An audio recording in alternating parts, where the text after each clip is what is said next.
शिव कहाँ गया?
महादेव ने बाल रूप में भी तीनों लोगों की रक्षा के दायित्व को निभा ही लिया है।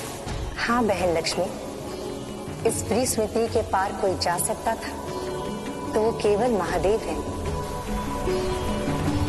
यदि महादेव को सब कुछ स्मरण है तो इनके इस बाल रूप का क्या अभिप्राय है? बहन, महादेव की शक्तियां भी उन्हीं की तरह स्वयंभू है। उनमें स्वयं का अंतर बल है, उन्हें बाहर से कुछ नहीं लेना पड़ता। महादेव भले ही अपने अतीत को भुला दे, किंतु उनकी शक्तियां संकट के समय स्वचलित स्वजागृत हो जाएंगी। और शिव का ये बाल रूप अवश्य ही किसी महान लीला का प्रारंभ है। देवी, हमें यहाँ से हट जाना चाहिए। ये महादेव के त्रैलोक के भ्रमण का काल है। चलिए।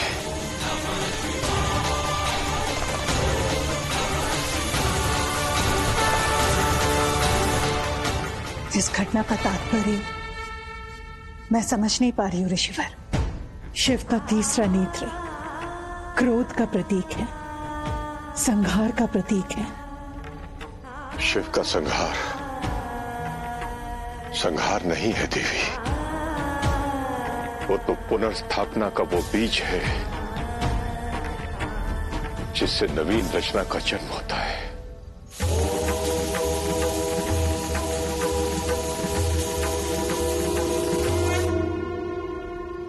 एक मां का मन इस अबूझ घटना को पूर्णता से समझ नहीं पा रहा है ऋषिवर। वो इसलिए देवी क्योंकि आपका हृदय केवल वात्सल्य भाव से ही अपने बाल शिव को देख रहा है। इसे ऐसा समझिए कि आपके सोए हुए बाल शिव के अंतर्निहित ही देवाधिदेव महादेव की समस्त शक्तियां पूर्ण रूप से जागृत है।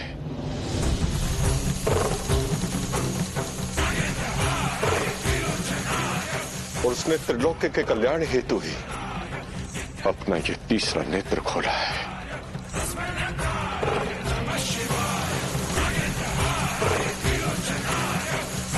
ये उनकी लीला ही है देवी, जिन्होंने बाल शिव के रूप में समस्त लोगों की रक्षा की है। परंतु वो मेरा पुत्र है ऋषिवर। शिव को पा लेना और शिव से निभा लेना, ये दोनों सामान्य नहीं है देवी। वो जो सब में समाया है और वो जो सबसे विरक्त भी है, वो जो है भी, जिसे आप और मैं साकार रूप में अपने पुत्र बाल शिव के रूप में देखते हैं, और वो जो नहीं है, कहीं नहीं, जिसे ज्ञानी जन बस निराकार कहते हैं।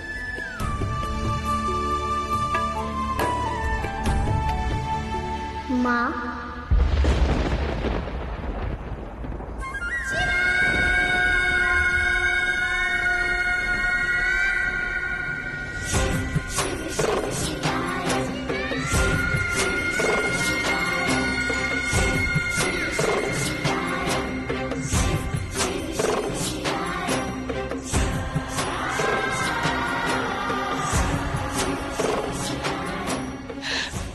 बाहर जो कुछ भी हुआ, वहाँ क्या हुआ था माँ?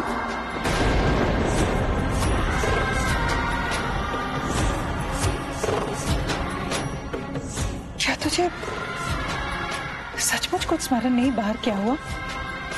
माँ, जो आपने कल सिखाया था वो मुझे स्मरण है।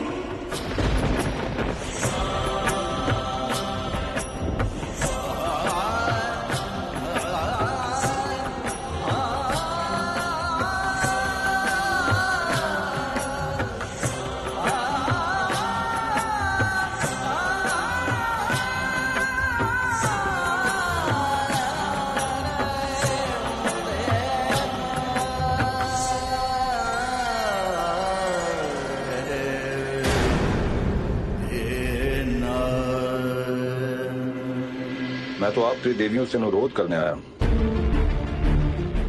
कि त्रिदेवों की अनुपस्थिति में उनकी अर्धांगिनी होने के नाते अब आप तीनों को ही सृष्टि का संचालन कार्य संभालना होगा, अन्यथा संसार के समक्ष घोर संकट उत्पन्न हो जाएगा। देवराज इंद्र, सृष्टि संचालन का कार्य त्रिदेवों का है, इसीलिए ये कार्य वही करेंगे, क्योंकि त्रिदेवों को निर्वाण भिक्षा के लिए भेजने की इच्छा मेरी थी, इसलिए उनको वापस लाने का दायित्व भी मेरा है।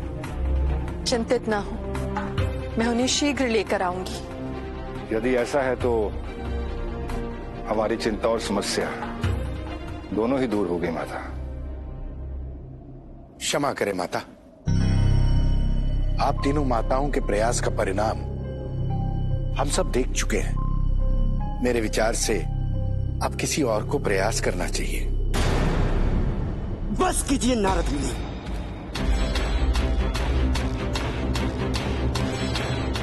अपने विचार अपने पास ही रखें। आपके विचार विचार नहीं, विनाश के विस्फोटक हैं। जब से हमारे कैलाश पर आए, कैलाश का मूल स्वभाव ही नष्ट हो गया है। मुझे तो संदेह होता है ये सब खेल आपका ही रचा हुआ है।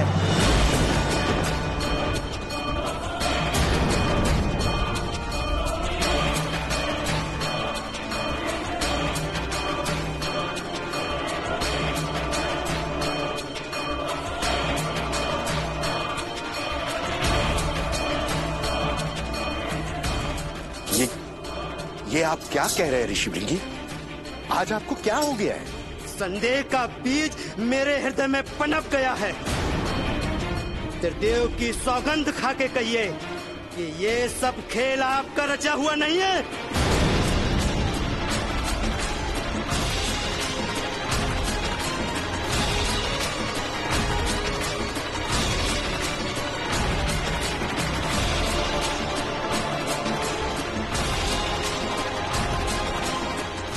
देव ऋषि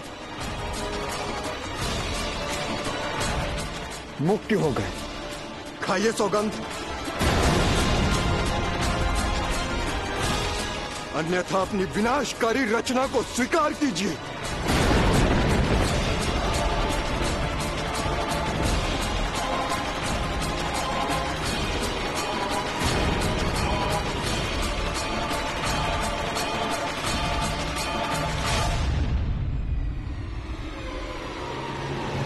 मैं स्वीकार करता हूं। मैंने ही ऋषि भृंगी को महादेव और माता पार्वती के अर्धनारीश्वर रूप में बाधा डालने के लिए उकसाया।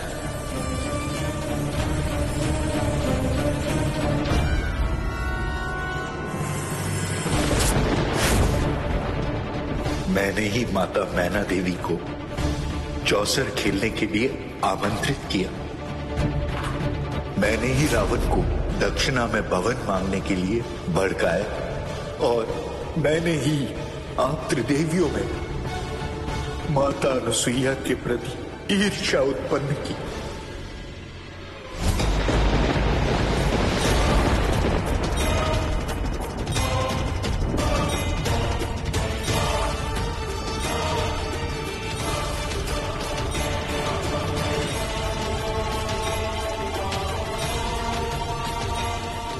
ये सब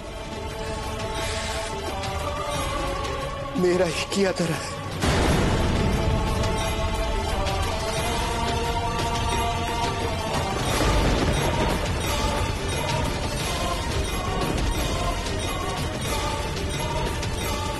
नारद, यदि तुम बहन सरस्वती के पुत्र ना होते तो मैं तुम्हें अभी इसी क्षण श्राप दे। नहीं नहीं माता, मुझे श्राप न दे, मुझे श्राप न दे माता, मुझे क्षमा कर दे।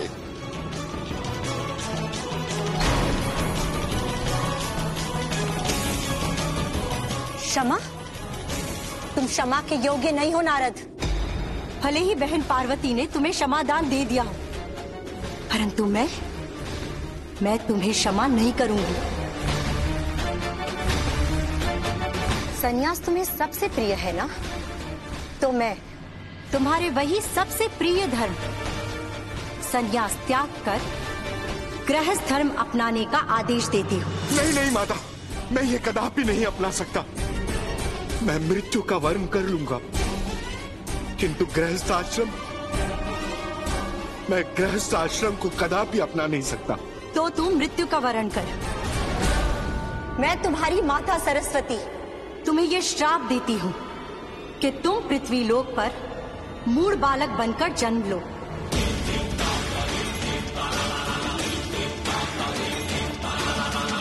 और तब तक अपने मूल स्वरूप में ना आओ जब तक तुम अपने प्रयासों से ईश्वर को न समझ लो।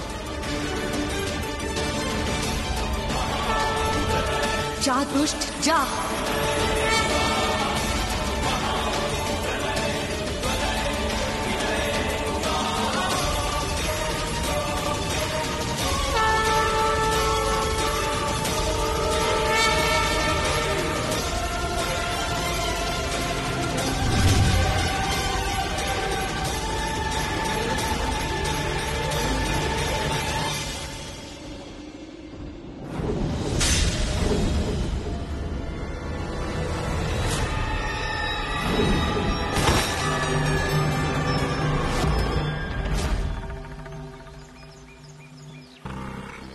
कौन है?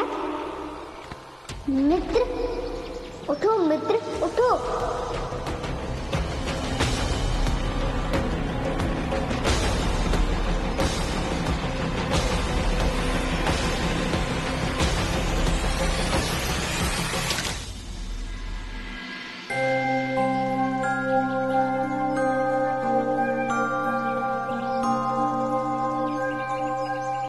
कौन हो तुम? मेरा नाम शिव है, और तुम्हारा नाम? मेरा नाम क्या है? मुझे कैसे पता होगा मित्र? तो फिर मेरा कोई नाम नहीं। माता पिता अपने सभी संतानों का नाम रखते हैं, तुम्हारा भी नाम अवश्य होगा। तो फिर मुझे मेरा नाम स्मरण क्यों नहीं हो रहा? मूर्छित थे ना, इसीलिए प्रयास करो, स्मरण हो जाएगा।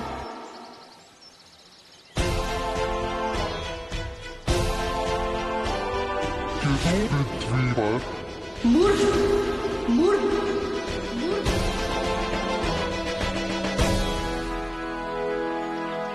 केवल एक शब्द मेरे मन में गूंज रहा है। वो क्या? मूड। तो समझो अब यही तुम्हारा नाम है।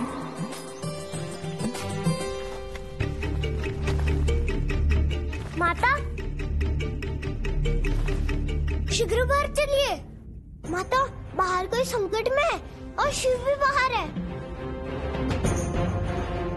चलिए आइए।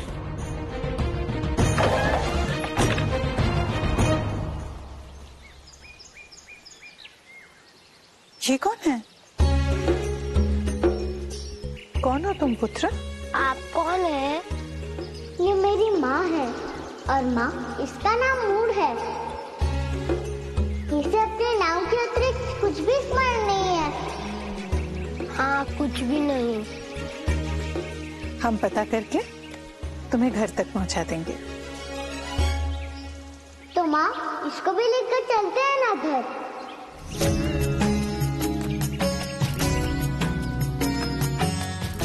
चलो मूड। शिव, कहाँ लेकर जा रहे हैं इसे? जिसका कोई नहीं होता उसकी माँ होती है ना माँ? चलो।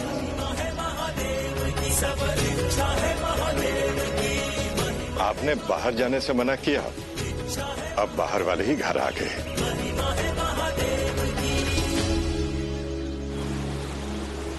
प्रिय छात्रों, एक महत्वपूर्ण सूचना। इस नई शिक्षा नीति के अनुसार अब न केवल दोनों वर्गों की कक्षाएं अलग होंगी, बल्कि छात्रवृत्ति पर आए छात्रों के भोजन में भी कटौती होगी।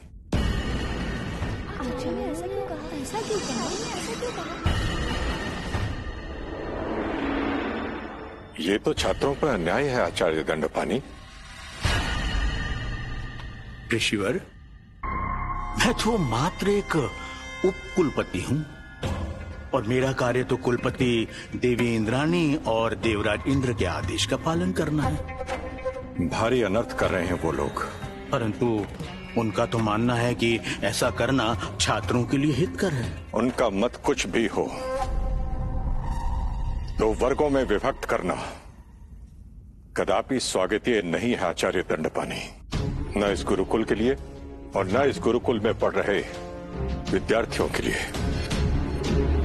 मैं आपके इस विचार को आदरणीय कुलपति महोदया के सामने अवश्य प्रस्तुत करूंगा। अब मुझे अनुमति दीजिए, और भी बहुत सारे कार्य करने शेष हैं।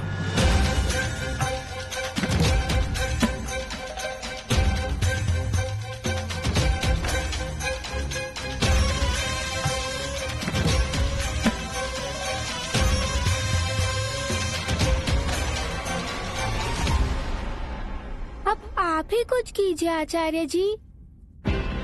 गुरु माँ को गुरुकुल वापस आने के लिए आपको उन्हें समझाना होगा आचार्य। हम प्रार्थना करते हैं आचार्य कि हमारे भविष्य को नष्ट होने से बचाइए। मैं हर संभव प्रयास करूंगा आचार्य को समझाने का, और मुझे पूरा विश्वास है कि वो अपने संतानों के अनुरोध को अस्वीकार नहीं करेंगी।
वैसे तो आपका हर रूप, हर अवतार मुझे प्रिय है,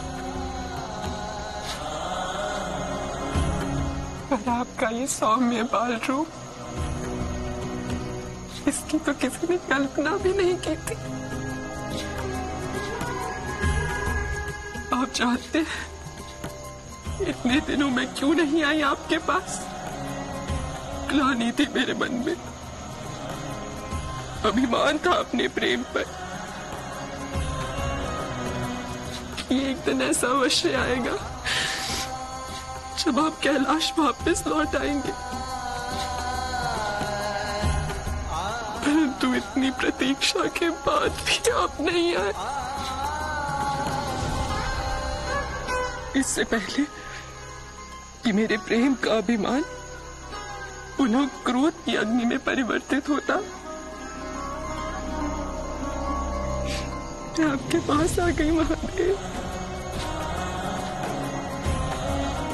आज आधी शक्ति नहीं, आपकी गिरजा, आपकी अर्धांगिनी आई है।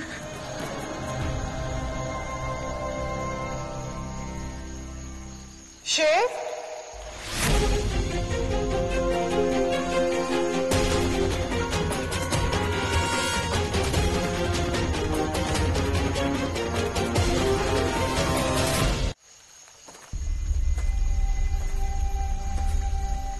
शिव,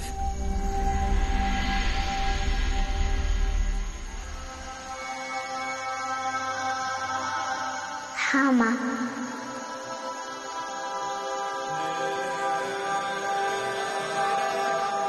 इस समय मध्यरात्रि में तू यहाँ क्या कर रहा है? ये निद्रा का समय है ना? हाँ माँ, मुझे यहाँ बहुत अच्छा लगता है। परंतु निद्रा भी आवश्यक है ना? हाँ माँ। चल, मैं तुझे आज यहीं सुला देती हूँ।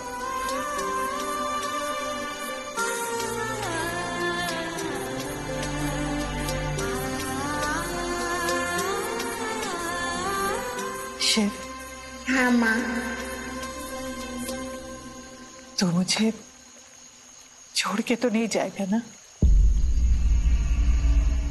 नहीं माँ, मैं आपके साथ ही रहूंगा और कभी कहीं नहीं जाऊंगा।